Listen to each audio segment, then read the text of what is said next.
Allez, je me jette à l'eau pour ce premier tuto. L'idée, c'est de vous montrer comment appliquer votre couleur végétale vous-même sans repeindre votre salle de bain en henné. Pour commencer, je vérifie tout ce dont j'ai besoin.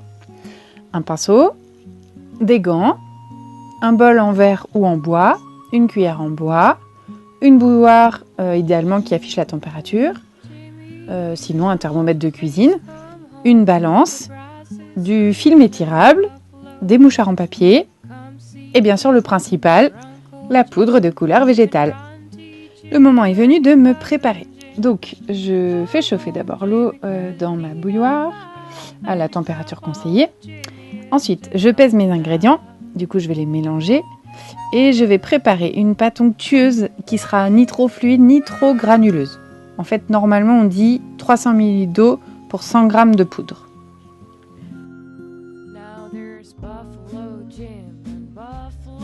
Si mon coiffeur m'a dit d'ajouter des huiles dans le mélange, c'est le moment de le faire. Et ensuite, on est prêt. Du coup, j'ai choisi des vêtements qui ne craignent pas trop les taches et je vais mettre une serviette sur mes épaules.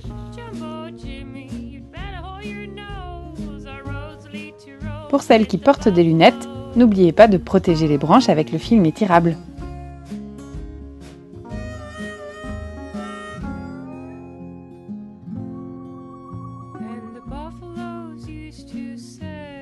Voilà, on va pouvoir passer à l'étape de l'application.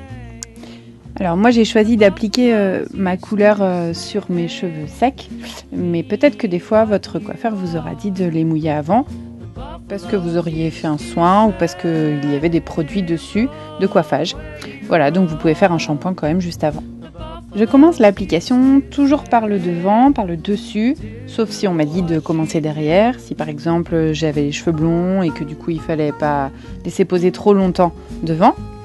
Et je vais donc appliquer la pâte en couche très très épaisse sur la racine uniquement, sans étirer le produit.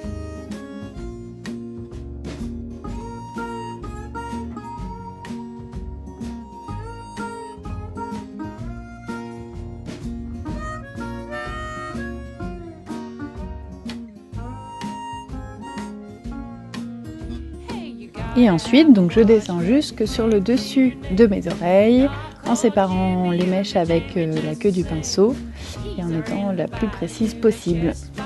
Donc vraiment, la pâte doit recouvrir entièrement mes cheveux comme un cataplasme en fait. Et du coup, pour celles qui ont des cheveux blancs, c'est encore plus vrai, j'insiste bien sur les tempes.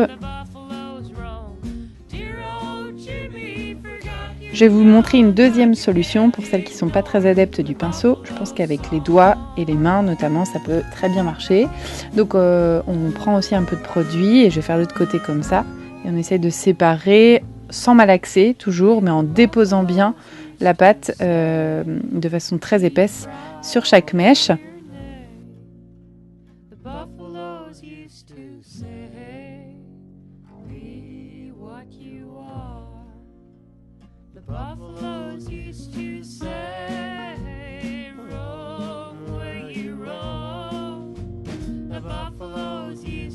Donc je continue jusque sur l'oreille et je vais passer derrière.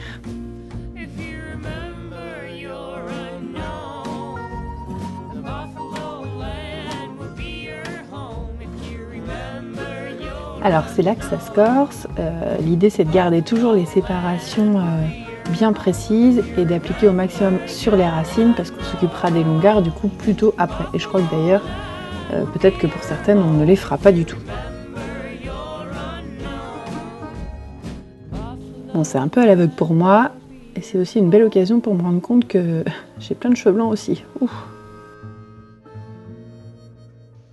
Je termine le bas de la nuque en mettant toujours bien épais de produit. Je prends mon petit miroir pour vérifier et là je vais en remettre un petit peu parce que si c'est pas assez couvert, ça risque de se voir quand j'attacherai mes cheveux.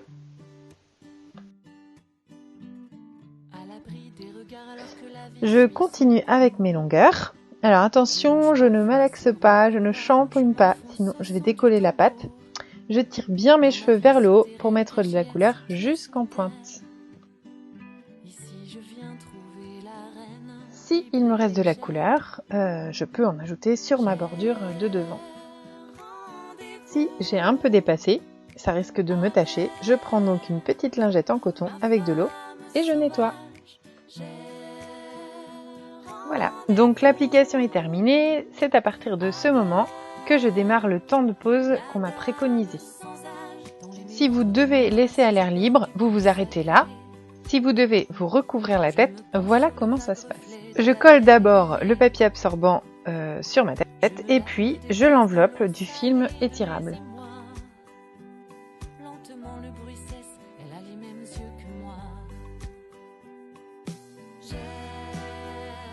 Et moi j'ai oublié de le faire, mais je vous conseille vivement de faire un petit trou au niveau des oreilles.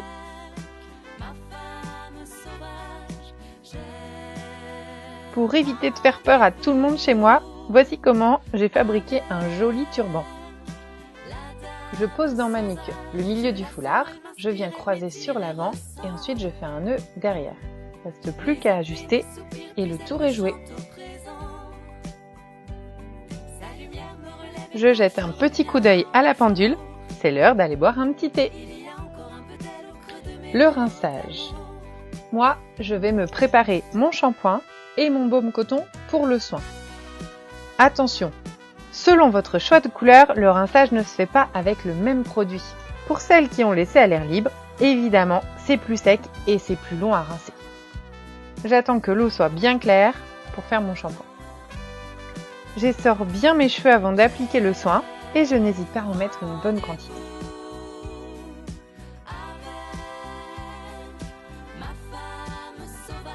Je peux laisser poser de 2 à 5 minutes avant de rincer à nouveau. Voilà, et je profite de cette dernière phase de démêlage pour vous remercier de m'avoir écouté et regardé jusqu'au bout. J'espère que cette petite séquence vous sera utile. Pour moi, ce sera un petit coup de peigne et un séchage naturel pour aujourd'hui. Je vous souhaite une bonne couleur végétale et surtout, restez chez vous!